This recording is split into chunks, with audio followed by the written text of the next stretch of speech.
कोई व्यक्ति बंद है तो उसका परिजन भी उससे मिलने नहीं जा सकता।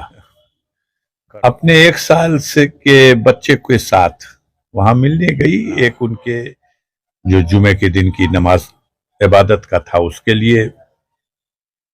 इसी बीच में अब कोई ऐसा षड्यंत्र रचा गया कि मिलने के लिए, और योजना बना रही थी अब्बास को भगाने के लिए।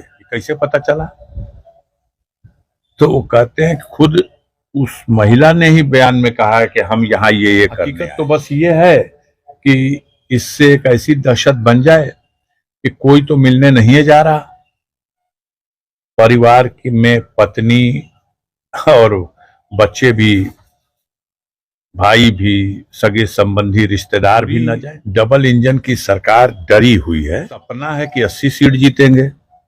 डर सता रहा, घोषित परिवार की महिलाओं को भी नहीं छोड़ा जाएगा। डायरी में क्या था ना था, डायरी उनकी है, रजिस्टर उनका है, जेल उनका है, परिसर मिलने गई है। ये सत्य है। कहानी है कि गुलशन नंदा की कहानी झूठ हो जाएगी। आप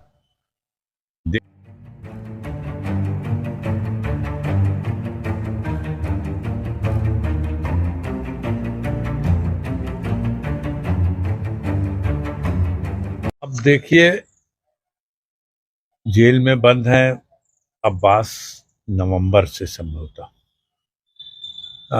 ईडी के लोगों ने बुलाया था पूछताछ के लिए और फिर उनको हिरासत में लिया, अपनी कस्टडी में रखा उनको 14 दिन, और फिर न्यायिक अभिरक्षा में उनको जेल भेजा गया। नैनी जेल में फिर आनन फानन में प्रशासन, जेल प्रशासन और शासन ने यह फैसला लिया कि उनको नैनी जेल में रखना ठीक नहीं है, चित्रकूट की जेल में ले जाके रख दिया गया। अब चित्रकूट की जेल के बारे में हम बहुत कुछ कभी नहीं कह सकते। उसका पिछला इतिहास देख लीजिए। उस जेल में जो घटना घटी थी पिछले सालों में, कई बंदी जेल में बताया यह गया कि एक बंदी था जिसने 2 बंदियों की हत्या कर दी, और फिर उस बंदी की पुलिस से मुठभेड़ हुई तो पुलिस ने उसको मार डाला। क्या व्यवस्था है और कितना चाक चौबंद व्यवस्था है, बयान तो रोज आता है। आप बताइए, क्या जेल में कोई व्यक्ति बंद है तो उसका परिजन भी उससे मिलने नहीं जा सकता? कोरोना काल में तो बंद कर दिया गया था। अभी तो ये नियम है कि अगर कोई विचाराधीन बंदी है तो सप्ताह में 3 दिन उसके परिजन भी मिल सकते हैं, उसका वकील मिल सकता है, या उसका कोई कानूनी सलाहकार, पैरवीकार। और आप आए दिन अखबारों में देखते हैं बहुत से बंदियों से तो नेताओं लोग भी जाके मिलते रहते हैं, तमाम मिलते रहते हैं। अब अब्बास की पत्नी अपने 1 साल से के बच्चे के साथ वहां मिलने गई, एक उनके जो बच्चों को खिलाती उलाती है, एक सहायिका भी थी साथ, और शुक्रवार का दिन था और मुलाकात, और शुक्रवार के समय से पहले ही वो वापस आकर के अपना जो जुमे के दिन की नमाज इबादत का था उसके लिए। इसी बीच में अब कोई ऐसा षड्यंत्र रचा गया कि आरोप लगा दिया गया कि वो गई थी मिलने के लिए और योजना बना रही थी अब्बास को भगाने के लिए,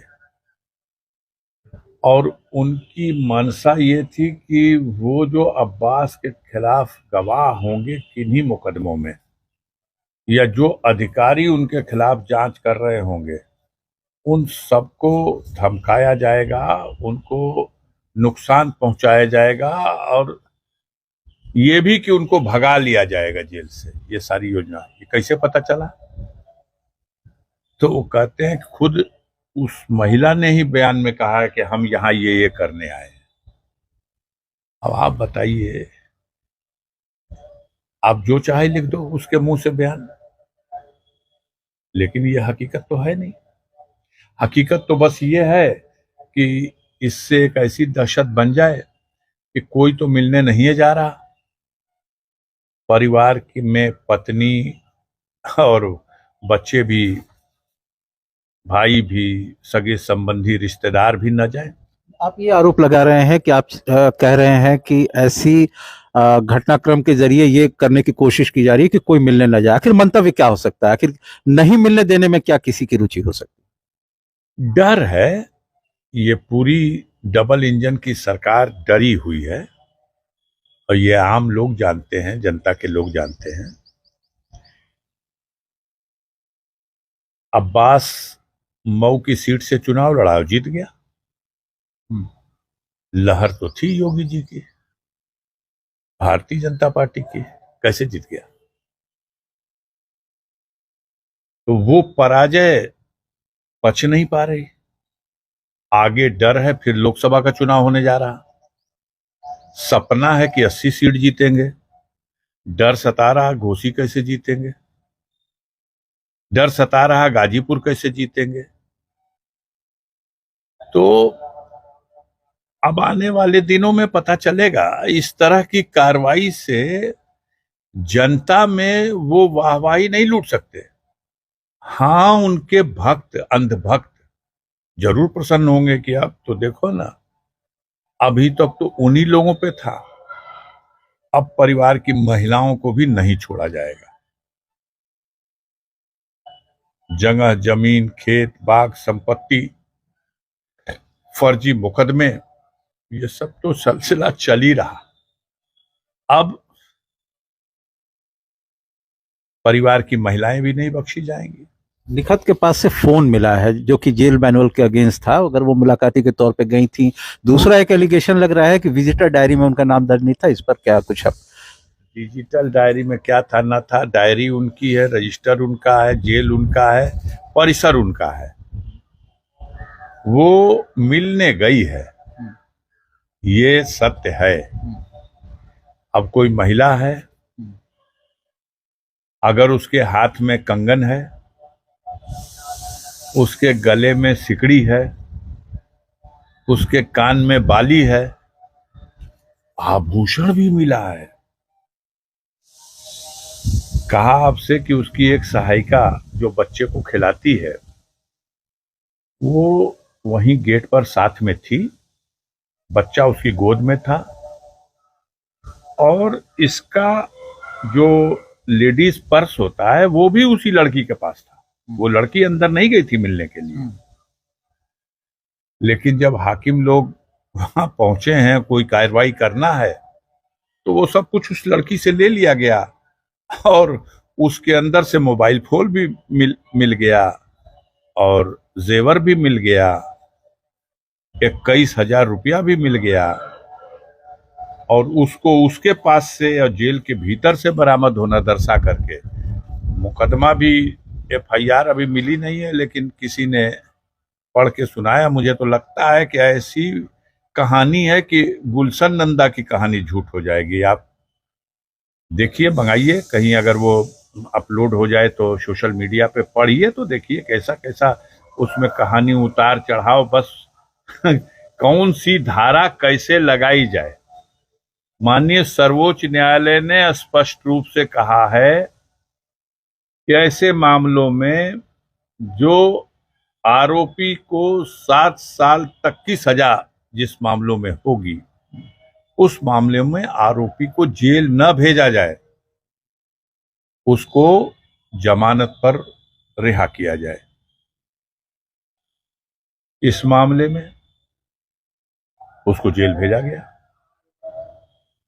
इसमें तो और ग्राह्यता का विषय यह है कि वो एक महिला है, उसके पास 1 साल का बच्चा है। कुछ तो नैतिकता जीवित रहनी चाहिए, कानून भी है। अगर आपने आरोप लगा दिया, मनमानी FIR, अब FIR भी जब पुलिस का अफसर ही लिखेगा तो क्या लिखेगा?